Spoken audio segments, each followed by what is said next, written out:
Thank you, Mr. Speaker, and through you to the members.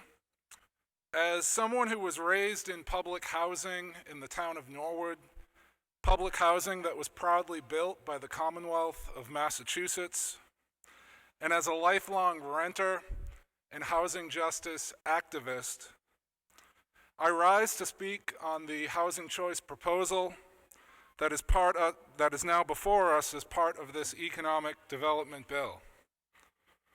And I want to say a few words on the need for us to ensure that as we move forward with making it easier for cities and towns to approve zoning changes, to allow for multifamily housing near transit, that we also ensure that we are making housing policy in a comprehensive fashion, with particular concern for the needs of tenants who are at risk of displacement, as well as people who are housing insecure or experiencing homelessness.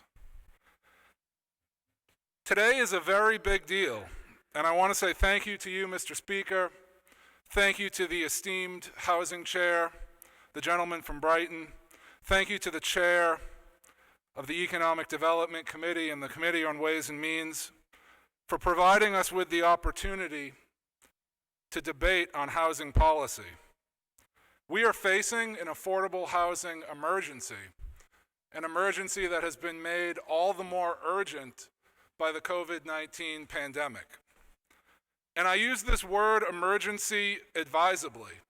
People often talk about a housing crisis, but the word crisis is truly not strong enough to describe our housing reality. The housing crisis started in the 1980s and the 1990s, with disinvestment in public housing and government programs, combined with changes in the economy that devastated the working class. And when a crisis goes unaddressed, the result is emergency. And since the late 1990s and the loss of rent control, the Cambridge and Somerville district that I represent has in fact been in a state of affordable housing emergency.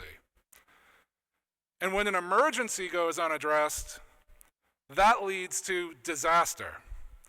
And for people of low, moderate, and middle incomes, we need to take action today to address this emergency. Otherwise, there will be disaster for the most vulnerable in our communities.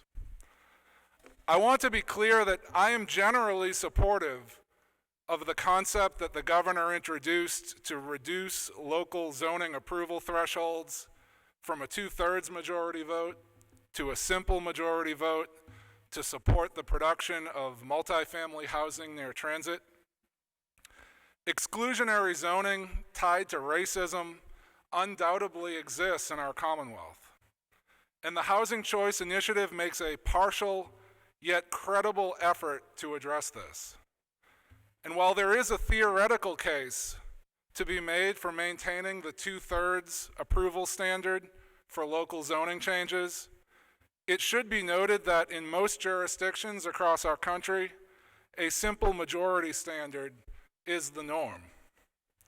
That said, barriers to affordable housing exist on multiple dimensions.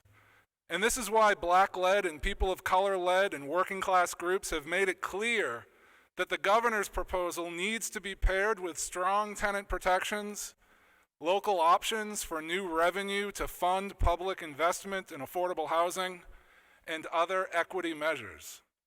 In fact, this morning in front of the State House, several grassroots groups gathered to say that if we fail to pass strong tenant protections, local options for real estate transfer fees, a right to counsel for tenants facing eviction, a moratorium on evictions throughout the COVID-19 pandemic and into the recovery period, and without more supports for people experiencing homelessness, then our grassroots housing justice organizations are telling us to reject the housing choice proposal.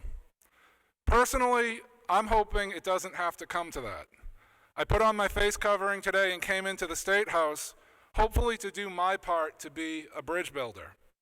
But as a tenant and as an activist, I'm also here to be a truth teller. In this time of profound wealth and income inequality, when the median net worth for non-immigrant African American households in the greater Boston region is $8, it is also true that zoning is not the only barrier to affordability.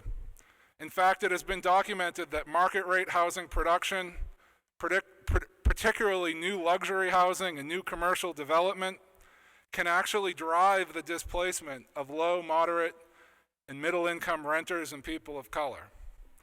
That is why for several years now, groups like City Life Vida Urbana, the Chinese Progressive Association, the Chelsea Collaborative, Lynn United, Springfield No One Leaves, and many others have made it clear, and I quote from their testimony to us last year, the housing choice proposal could worsen the crisis by helping to usher in a new wave of luxury development that will intensify gentrification and lead to displacement.